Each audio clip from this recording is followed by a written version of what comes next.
여러분 안녕하십니까? 경주의 한 산업단지 진입로 시공사가 진입로 일부를 막아 물류 차질 등 불편이 이어지고 있습니다. 시공사는 4년 넘게 공사 대금을 받지 못했고 경주시가 미준공 상태인 도로를 무단으로 사용한다며 대책을 촉구했습니다. 경주시는 진입로 토지에 대해서는 보상하고 공사비는 소송 결과에 따라 처리한다는 입장입니다. 임재욱 기자입니다.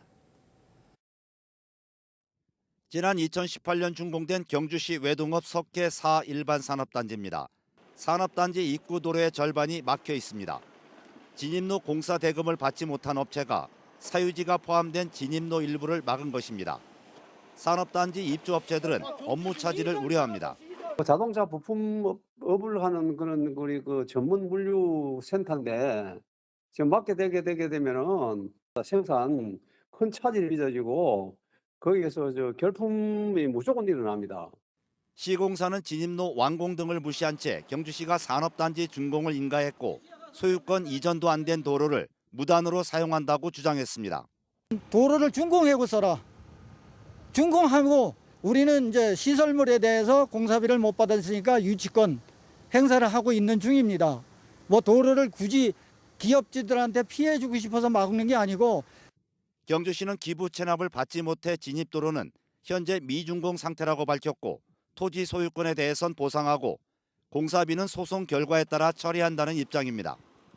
공사비는 사업 시행자와 시공사 간의 사인 간의 관계다 보니 그 부분은 현재 소송을 진행 중에 있습니다. 그 소송 결과에 따라 경주시도 앞으로 진행을 해나갈 예정입니다. 이와 관련해 의회는 시설물을 완공도 하기 전에 산업단지를 승인해 부작용이 발생한다며 개선을 촉구했습니다.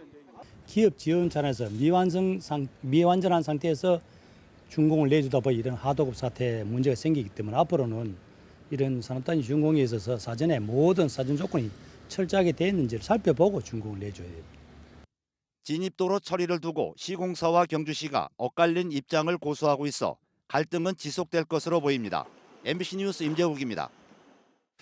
해병대 사령부가 고 최수근 상병 유족의 수사 기록 정보 공개 청구를 거부했습니다. 유가족은 해병대 수사단이 경북경찰청에 이첩하려던 자료의 기록 목록, 수사단이 유가족에게 설명했던 설명회 자료, 수사단이 파악한 혐의 내용이 담긴 사건 인계서 등을 공개해달라고 요청했으나 해병대는 이들 자료를 공개하지 않기로 했습니다. 국방부는 정례 브리핑에서 직무 수행을 현저히 곤란하게 하거나 형사 피고인의 공정한 재판을 받을 권리를 침해한다고 인정할 만한 상당한 이유가 있어 해병대가 비공개 판단을 한 것 같다고 설명했습니다. 울릉도에 올 들어 24만여 명의 관광객이 찾으면서 코로나 이전 수준의 관광 경기를 되찾고 있습니다. 울릉도 대표 축제인 오징어 축제도 열리면서 피서철 관광객 유치에 한몫을 하고 있습니다. 김현일 기자입니다. 징소리와 함께 수십 명의 관광객들이 한꺼번에 수조 안으로 뛰어들고 어린아이부터 어른까지 오징어를 맨손으로 잡아 올릴 때마다 여기저기서 탄성이 터져나옵니다. 행사장 바로 옆에서는 오징어 회를 바로 시식할 수도 있습니다. 너무 좋아요. 이거 생물 오징어를 잡을 기회가 이렇게 잡으니까 너무 재밌는 것 같아요. 너무 맛있어요. 싱싱해서. 또 바다 미꾸라지 잡기, 몽돌 쌓기 등 다양한 체험 프로그램과 함께 내수전과 첨부해양공원 축제장을 잇는 해담길 걷기 대회, 전통 뗏목 퍼레이드 행사도 펼쳐집니다. 울릉도를 처음 방문해봤는데 너무 좋고 다음에 또 온 김에 또 울릉도 축제까지 겹쳐가지고 너무너무 즐겁습니다 지금. 이번 축제에만 만여 명이 참여할 것으로 예상되는 가운데 코로나 여파로 큰 타격을 받았던 울릉도의 관광 경기도 빠르게 회복되고 있습니다. 올 들어 7월까지 울릉도 관광객 수는 24만 7천여 명으로 코로나 발생 이전 25만 명 수준에 육박하고 있습니다.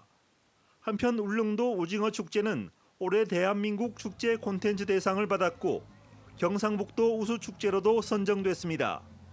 MBC 뉴스 김향일입니다. 포항세관이 발표한 올해 7월 포항 지역 수출입 자료를 보면 수출은 전년 동월과 비교해 8.1% 늘었고 수입은 41.8% 감소해 무역 수지는 5억 9,300만 달러 흑자를 기록했습니다. 품목별로는 철강 금속 제품 수출은 전년 동월 대비 10.3% 감소한 6억 2,700만 달러를 기록했고 화학 공업 제품 수출은 42.1% 증가한 4억 2,200만 달러를 기록했습니다. 전체 수출 가운데 철강 제품이 차지하는 비율은 52.6%, 화학 공업 제품은 36.4%를 기록해 포항 지역 수출 물량 가운데 화학 공업 제품이 차지하는 비율이 점차 상승하고 있습니다. 후쿠시마 원전 오염수 방류를 금지해달라며 부산 지역 환경단체가 제기한 소송을 우리 법원이 각하했습니다. 해양 폐기물 투기 금지를 규정한 런던 의정서를 근거로 제기한 소송인데 국제조약은 국가 간 의무사항이지 국민들 간의 분쟁 해결 절차가 아니라는 게 법원 판단입니다. 환경단체는 우리나라 사법부가 오염수 방류에 날개를 달아줬다며 규탄했습니다. 류재민 기자입니다. 부산지방법원은 역사적 심판을 각오하라! 각오하라! 각오하라! 각오하라! 후쿠시마 원전 오염수 방류 금지 청구 소송이 각하됐습니다. 부산지방법원은 국내 환경단체 회원 16명이 일본 도쿄전력을 상대로 제기한 방사능 오염수 방류 금지 청구 소송을 각하했습니다. 소송 제기 2년 4개월 만입니다. 대한민국의 주권을 부산 시민의 생명과 안전을 그래도 사법부가 관심을 가지고 좀 세워주지 않을까 기대를 했는데 매우 실망하고 분노를 금할 길이 없습니다. 이번 소송의 쟁점은 폐기물 해양 투기를 금지한 국제조약인 런던 의정서 등 2개 국제협약과 우리 민법 217조를 도쿄전력이 침해했는지 여부입니다. 우리 법원은 도쿄전력의 국제조약 위반 여부를 아예 판단하지 않았습니다. 국제조약은 국가 간 권리와 의무 관계를 규정할 뿐이지 국민이 상대국의 국민을 대상으로 금지 청구를 할 권한은 없다는 겁니다. 때문에 우리 법원도 재판권이 없다고 봤습니다. 도쿄전력이 7차례 변론을 통해 내세운 핵심적인 주장입니다. 이번 1심 판결은 도쿄전력의 손을 들어준 거죠. 런던 의정서를 도쿄전력이 위반했는지 여부에 대해서는 판단이 없는 거죠. 한국과 일본은 각각 2009년과 2007년 런던 의정서에 가입했습니다.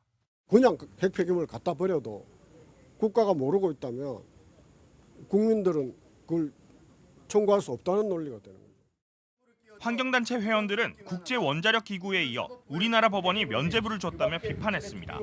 우리나라 대법원을 거쳐 일본 대법원으로 전달되어 이달 말 예정된 해양 투기의 날개를 달아주게 되었다. 일본 원전 오염수 방류가 한미일 정상회담이 끝난 뒤 곧 시작될 전망인 가운데 환경단체는 즉각 항소하겠다는 계획입니다. MBC 뉴스 류잼리입니다. 고속철도 시설에 폭탄을 설치했다는 신고가 들어와 경찰이 수색에 나섰습니다. 대구와 경북경찰청에 따르면 오늘 오전 7시 26분쯤 고속철도 시설에 폭탄을 설치했고 오후 3시 34분에 폭파하겠다는 이메일이 외교부로 들어왔습니다. 이에 따라 경찰은 동대구역과 안동역, 김천역, 포항역, 경주역에 특공대와 기동대 등을 투입해 폭발물을 탐지하고 순찰하고 있습니다. 또 철도공사와 소방 등과 협조해 만일의 사태에 대비하고 있는데 지금까지 특이사항은 발견되지 않았습니다. 대구교육청이 공립초등학교 교사 임용 시험에 최근 10년 동안 학부모를 면접시험 평가위원으로 참여시켜온 사실이 알려지면서 일선 교사들이 크게 반발하고 있습니다. 대구교육청은 지난해부터는 평가위원을 참관위원으로 변경했는데 교사들은 학부모위원을 교사 임용 과정에서 즉각 배제하고 교사들에게 사과할 것을 요구하고 있습니다. 이상원 기자입니다. 대구교육청은 지난 2013학년도 공립초등학교 임용시험부터 학부모와 학교 운영위원을 면접위원으로 참여시켰습니다. 교육 수요자인 학부모의 의견을 반영시키기 위한 것이라고 설명했습니다. 제도 시행 10년이 지난 지난해부터는 평가위원이 아닌 참관위원으로 변경했습니다. 전문성이 떨어지는 학부모들이 평가에 참여해 어떤 점수를 줘야 할지 난감해하거나 다른 평가위원들의 눈치를 보는 등 평가에 실효성이 떨어지는 부작용이 많았기 때문입니다. 교사들은 전문성이 떨어지는 학부모위원들에게 예비교원을 선발하는 권한을 줘서 10년 동안 수많은 예비교사가 피해를 봤다며 대구교육청의 보여주기식 정책이라고 비판했습니다. 전문성 없이 평가해가지고 당락이 결정됐다면은 이제 커트라인이 인접해서 있던 선생님들 중에 분명히 영향을 받은 분도 계실 테고요. 학부모님들의 눈치고 피해보금 보여주기식의 정책의 결과로 이제 전문성과는 관계없이 당락이 결정되는 피해를 입은 선생님들이 정말 10년 동안 부지기수로 많이 누적돼 있지 않나. 지난해부터 변경한 참관위원 제도를 즉각 폐지해 학부모위원을 교사 임용 과정에서 배제하고 전문성과 공정성을 담보하는 임용 선발 체계로 전면 개편할 것을 요구하고 있습니다.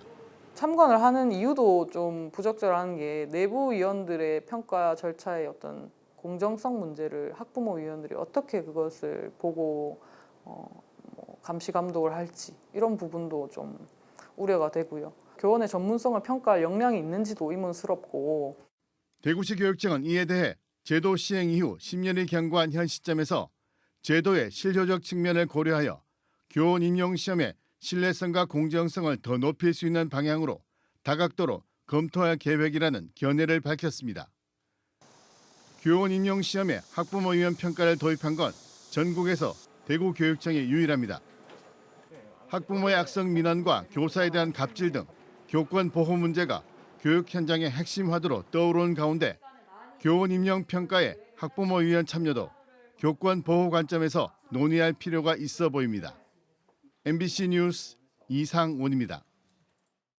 진보당 경주시위원회는 오늘 경주시청에서 기자회견을 열고 택시와 가스요금의 무더기 인상을 철회하고 라고 촉구했습니다. 진보당은 최근 경북도 물가대책위원회가 택시 기본요금을 3,300원에서 4,000원으로 정하고 거리당 추가 요금도 30% 인상을 결정했다며 이는 소비자 물가 지수나 최저임금 인상률에 비해 터무니없이 높다고 지적했습니다.